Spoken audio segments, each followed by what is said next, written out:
मुंबई में सेबी बोर्ड की अहम बैठक खत्म हो गई है।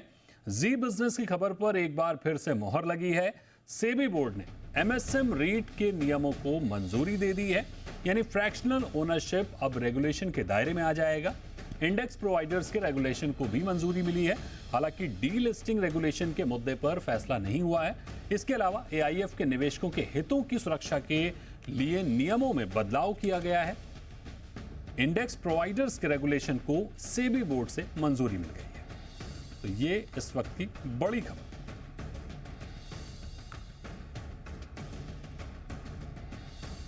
We have another. This was again a consultation paper that we'd had out for some time, which was to facilitate small and medium REITs to come in, because our existing REITs are all large in size. They are 500 crores and above.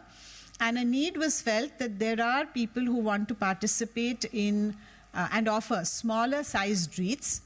And therefore, we felt that that is an existing need in the market, and perhaps we should permit that. So we have now relaxed the limit, but we've created this new category because there are certain other, what shall I say, risk factors which have been built into this small and medium REIT structure. So with 50 crore, now you can actually set up a small or medium REIT. And this, we hope, will expand the market in a very significant way for fractional ownership of real estate. तो इस खबर पर इसको विस्तार से समझने के लिए हमारे साथ जुड़ रहे हैं सेबी के पूर्व एग्जीक्यूटिव डायरेक्टर जेएन गुप्ता साहब। गुप्ता सर, बहुत स्वागत है आपका जी बिजनेस पर। आज की जो प्रेस कॉन्फ्रेंस है उसमें 3 से 4 बड़ी बातें हैं जो सेबी चेयरपर्सन ने कही हैं, उनको एक एक करके आपसे समझना चाहेंगे। सर, सबसे पहले तो जो सोशल स्टॉक एक्सचेंज के नियमों में रियायत को मंजूरी दी गई है, उसको कैसे देखते हैं आप? देखिए, अभी तक जो सोशल स्टॉक एक्सचेंज की बात चल रही थी, तो उसमें ये था कि जो नियम थे वो इस तरह से कि पार्टिसिपेशन हो नहीं पा रहा था, और क्या था कि उसमें एक बड़ा अमाउंट सबसे पहले लगाना चाहता था, जरूरत थी। अब क्या हो गया है कि जो मैंने देख पढ़ा है कि सेबी ने उसकी लिमिट को गिरा के 10,000 रुपए तक कर दिया है। तो इसमें क्या होगा कि पहले सिर्फ अगर जैसे कोई आदमी 10,000 रुपए का सोशल वर्क करना चाहता था, दान देना चाहता था, वो नहीं कर सकता था। अब क्या है कि 10,000 रुपए भी अगर कोई आदमी दान देना चाहता है तो सोशल स्टॉक एक्सचेंज के थ्रू वो एक रजिस्टर्ड एंटिटी को दे सकता है। दूसरा है क्या कि पहले जो अमाउंट था कि जो सोशल स्टॉक एक्सचेंज से करना है वो 1 करोड़ का था या उससे ऊपर था, अब 50 लाख तक का है। तो इसमें क्या होगा कि ये जो चैरिटी करते हैं, इस चीज में ट्रांसपेरेंसी आएगी एंड रिस्पॉन्सिबिलिटी आएगी और काफी वाइडर पार्टिसिपेशन होगा। आज की डेट में क्या होता है, जैसे मैं और आप कहीं पे किसी सोशल वर्क करना चाहते हैं, तो एक तो स्केल नहीं होता है कि हम अपने 10,000 रुपए से क्या सोशल वर्क करेंगे। दूसरा है, अगर हम आपको दें या कोई दूसरे आदमी को दें तो ये शक की निगाह रहती है कि वो 10,000 रुपए का क्या करेगा, वो अपना ट्रेवल में तो यूज नहीं कर लेगा या अपने लिए नए कपड़े तो नहीं बनवा लेगा, ये सब इश्यूज था।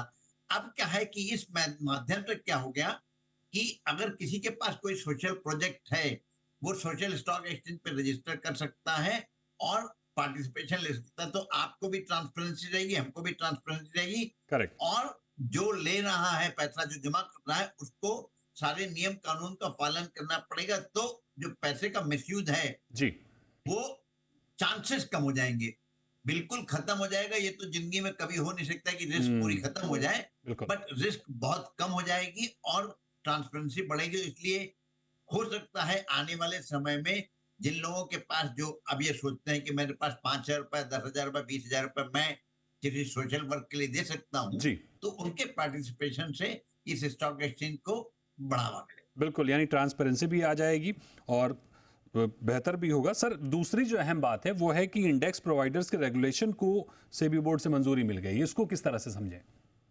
देखिए, क्या है कि सेबी जो है, आपने अगर इतने सालों में देखा है, सेबी जो अपने आप को उसने स्टेब्लिश कर लिया है आज की डेट में। मैं इसलिए नहीं बोल रहा हूँ कि मैं पार्ट ऑफ सेबी था, लेकिन मेरे छोड़ने के बाद इसमें बहुत अहम डेवलपमेंट हुए हैं। वो ये है कि वो सबसे आगे रहने के लिए है और बहुत जरूरी है, क्योंकि इंडिया का जो पर्सपेक्टिव है, इंडिया में जो चेंज है, यहाँ पे इतनी सारी बड़ी पॉपुलेशन है और इतने ही सारे लोग परेशान करने वाले हैं इन्वेस्टर को, तो हर तरह की चीजों के नियंत्रण जरूरी है। जी। तो जो इंडेक्स प्रोवाइडर हैं उसमें आज की डेट पे क्या है कि कोई ट्रांसपेरेंसी नहीं कि कौन सा, हालांकि गाइडलाइन है लेकिन ना उनका कोई रिस्पॉन्सिबिलिटी है ना उनका कोई रेगुलेशन है। तो अगर कल को वो कुछ गड़बड़ कर भी रहे हैं तो सेबी किस नियम के तहत उनके अगेंस्ट कार्रवाई करेगा और इन्वेस्टर को क्या मालूम होगा। तो वो नियम आने से क्या हो गया कि ये रेगुलेशन से एक तरफ तो लगता है रेगुलेट हो गए, अपने को तकलीफ है, पर दूसरा फायदा यह है कि इससे ग्रोथ को भी होता है कि जो इंडेक्स प्रोवाइडर हैं उनकी छवि बढ़ेगी, उनका जो कामकाज है उसमें ट्रांसपेरेंसी बढ़ेगी जी। और जो इन्वेस्टर है उनको भी पता लगेगा कि इंडेक्स प्रोवाइडर जो किस तरह से काम करते हैं, किस तरह से वो इंडेक्स बनाते हैं। जी। तो क्या इंडेक्स में चेंज हो रहा है, जो इंडेक्स में चेंज हो रहा है, जो कॉन्स्टिट्यूएंट में चेंज हो रहा है, चाहे उसकी वेटेज में हो, चाहे नंबर ऑफ शेयर्स में हो, या कौन सा शेयर आ रहा है, कौन सा शेयर जा रहा है, जी। ये सब चीजों का पता लगेगा और इसमें स्टेबिलिटी रहेगी। और रादर मैं बोलूंगा इन्वेस्टर के लिए बहुत अच्छा है कि उसको जानकारी रहेगी कि अगले 3 महीने में या 6 महीने में कौन सा शेयर जा सकता है बाहर या कौन सा आ सकता है। आज की डेट में क्या है कि वो लास्ट मिनट पता लगता है कि ये डिसाइड हो गया कि ये शेयर अंदर आएंगे, ये शेयर बाहर जाएंगे, जी। ये कम हो जाएगा।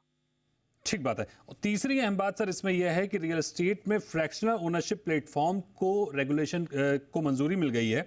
रीट के नियम अब फ्रैक्शनल ओनरशिप प्लेटफॉर्म पर लागू होंगे। तो इससे जाहिर तौर पर जो फ्रैक्शनल ओनरशिप में एक चिंता थी कि कोई रेगुलेटर नहीं है, किसी तरह के नियम कायदे नहीं है, उसको राहत मिलेगी और जाहिर तौर पर जो फ्रैक्शनल ओनरशिप है उसका बाजार तेजी से बढ़ेगा। और आप इसको किस तरह से देख रहे हैं सर? देखिए, मैं जो आपने बात कही बिल्कुल सही है कि मैंने भी कई एडवर्टाइजमेंट देखे हैं, बोलते हैं कि इस प्रॉपर्टी का 10% पे ओन कर लीजिए, ये दीजिए। तो ये जो बिजनेस है, बिजनेस मॉडल तो ठीक है, लेकिन लौट फिर के सिर्फ वही बात आती है कि क्या जो बिजनेस कर रहा है या जो आपसे को बोल रहा है कि आप इन्वेस्ट करो, जी। क्या वो ईमानदार है, क्या उसका ट्रांसपेरेंसी है, क्या उसके नियत ठीक है, ये हमको और आपको नहीं मालूम है। लेकिन जहां पे ये ट्रांसपेरेंसी आ जाएगी, रेगुलेशन आ जाएगा, तो लोगों का विश्वास बढ़ेगा और रिस्क कम होगी। अगर जब रिस्क कम होगी, विश्वास बढ़ेगा, तो इस बिजनेस को डेवलपमेंट भी होगा। अब जैसे मान लीजिए आज एक प्रॉपर्टी है परेल में या कोलाबा में या बड़े अच्छी जगह 50 करोड़ की है, मेरी हैसियत नहीं है 50 करोड़ की प्रॉपर्टी में हिस्सा लगाने के लिए। मुझे लगता है कि 50 करोड़ की प्रॉपर्टी बहुत अच्छी प्रॉपर्टी है। तो कल को अगर उस तरह की प्रॉपर्टी मार्केट में आती है और मुझे बोला जाए कि 1/50 शेयर ले लो या 2% शेयर ले लो, तो हो सकता है मैं भी उसमें इन्वेस्ट कर सकूं। तो ये जो इस तरह से है, ये फायदेमंद है उन इन्वेस्टर के लिए जो एक मुश्त या जो अपने अकेले एक प्रॉपर्टी नहीं खरीद सकते, या जो जगह जगह अलग अलग लोकेशन पे प्रॉपर्टी खरीदना चाहते हैं बट उतना पैसा नहीं है, तो 5% दिल्ली में एक प्रॉपर्टी में हो गया शेयर, 5% बॉम्बे की प्रॉपर्टी में हो गया, 10% गुजरात में हो गया, इस तरह से करा जा सकता है। चौथा जो अहम पॉइंट है कि एआईएफ के निवेशकों के हितों की सुरक्षा के लिए नियमों में बदलाव को मंजूरी मिल गई है। साथ ही सभी एआईएफ के लिए कस्टोडियन की नियुक्ति जरूरी हो गई है। इसको किस तरह से समझें? देखिए, ये एक नेचुरल प्रोसेस है।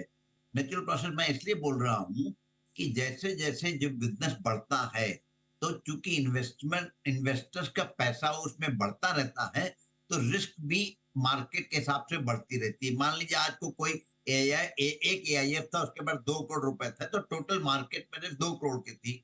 बट आज की डेट में 100 एआईएफ है, किसी के पास 500 करोड़ है, किसी के पास 50 करोड़ है, किसी के पास 1000 करोड़ है। तो जो टोटल वॉल्यूम ऑफ इन्वेस्टर को पैसा लगा हुआ है, ये बढ़ गया है।